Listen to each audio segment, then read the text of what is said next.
This is Optimal Relationships Daily, episode 1129, Setting Boundaries versus Giving an Ultimatum, Part 1, by Sara Stanizai of ProspectTherapy.com. Hello, everybody, and welcome to ORD. I am your host and narrator, Greg Audino, and here is where I provide you with some of the best relationship-building content around. The show is mostly narrations, and on Saturdays I answer your own personal relationship questions that you send in. But being that today is a Tuesday, I'll be reading someone else's work for you. Today we'll be hearing a post from Sara Stanizai of Prospect Therapy. They're out of Long Beach, California, and Sara's post covers when to set boundaries versus when to give an ultimatum. There's definitely a tipping point, and over the next 2 days, we will learn about it. This is a long article, so part 1 will be today, and I will finish it in tomorrow's episode. So with that, let's dive right into part 1 and optimize your life. Setting Boundaries versus Giving an Ultimatum, Part 1, by Sara Stanizai of ProspectTherapy.com. Any person invested in their own growth will eventually question, how do I know when I'm asking for too much? Am I being fair?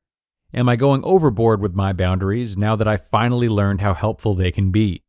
If you're uncomfortable speaking up for yourself, most of your personal work, with or without therapy, has probably been learning how to set boundaries. When it comes to setting and carrying out boundaries, we want to push ourselves to grow and improve, but we also want to be accountable. This can feel like a circus act sometimes. So where is the balance between asking and demanding? What are boundaries? We've written before about how to set boundaries if you want to take a deep dive into setting them for yourself. But for a short recap, a boundary is another word for a limit. This can sound something like, I don't need to control everything. I just need to figure out my limit and then say something about it. They may feel like a set of rules you're setting for other people, but in actuality, there are limits you're setting for yourself. There can be a fine line between those two categories, which definitely takes some self-awareness to figure out. Sometimes we think we struggle with a certain environment, but really, it's only a few qualities of that environment we can't stand. The best way to think about it without feeling guilty is by saying, the boundary isn't about the other person, it's about me. As we grow and gain new experiences, we also begin to learn what behaviors from the people around us that we tolerate and those we don't. When we enter new relationships, as we create healthy lines of communication, we express our expectations. Essentially, we set boundaries. However, what happens when the other person doesn't respect these boundaries? When your limits are being questioned or pushed, it can lead you to spiral down a variety of explanations in your head. This can manifest in people questioning themselves, maybe I wasn't clear enough, making excuses or giving rationalizations, maybe they were having a bad day, or internalizing the shortcomings of the other person. Maybe I was asking for too much. All of these options could be true for the other person. We can always account for other visible or invisible factors at the time.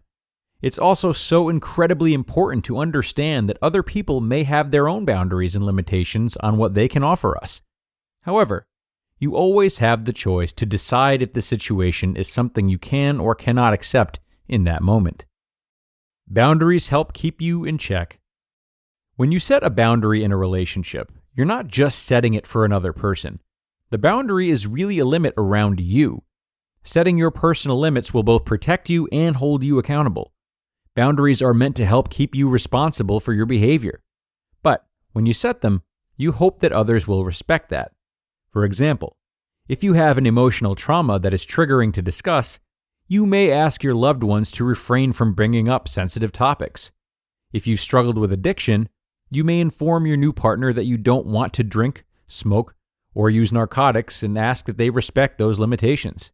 We all have free choices to make, even within oppressive systems. So, we hope that others will respect our limits, but we can't compel them to. If they don't, then it's important to follow through and show consequences as a result. Boundaries within reason are a great way to set standards in your relationships and keep yourself accountable for your behaviors too. So, how do you set boundaries? When you want to set boundaries in your relationships, you need to consider a few different things based on your experiences. First, Think about your core values and beliefs. Leaning into what truly matters to you as a person will give you end-all, be-all motivators that will guide you along the way.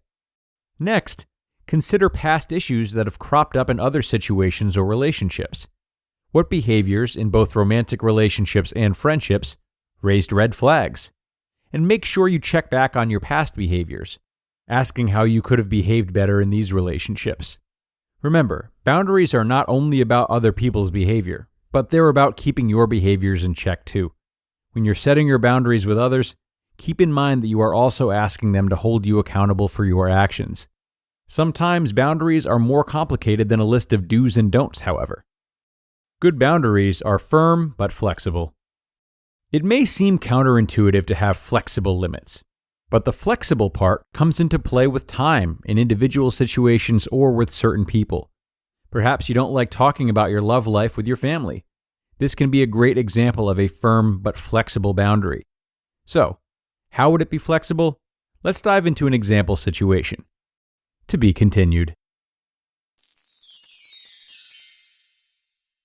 You just listened to part 1 of the post titled Setting Boundaries versus Giving an Ultimatum by Sara Stanizai of ProspectTherapy.com. And guys, when you feel like you've hit a roadblock, know that our sponsor, BetterHelp, is here for you.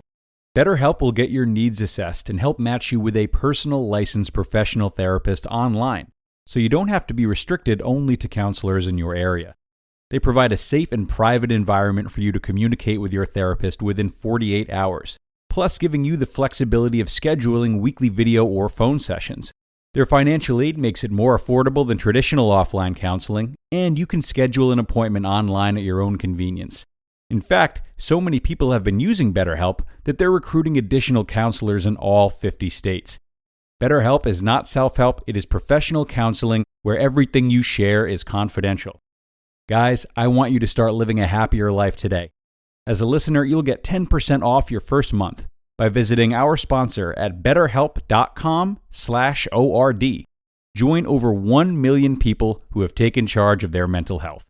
Again, that's BetterHelp, HELP.com/ORD. All right, and thank you to Sara for a great start to this article. Boundaries are absolutely critical in all the relationships we have. So the more we can be clear of what they are, the better. And part of fully understanding them means knowing how they compare to giving ultimatums, which is something that Sara goes on to explore in part 2, and you'll be hearing that tomorrow. So I'll keep this outro nice and short and leave more commentary for after we finished all that tomorrow. But for now, think on what you've heard today and get excited for the continuation of this post in the next episode. That's where your optimal life awaits.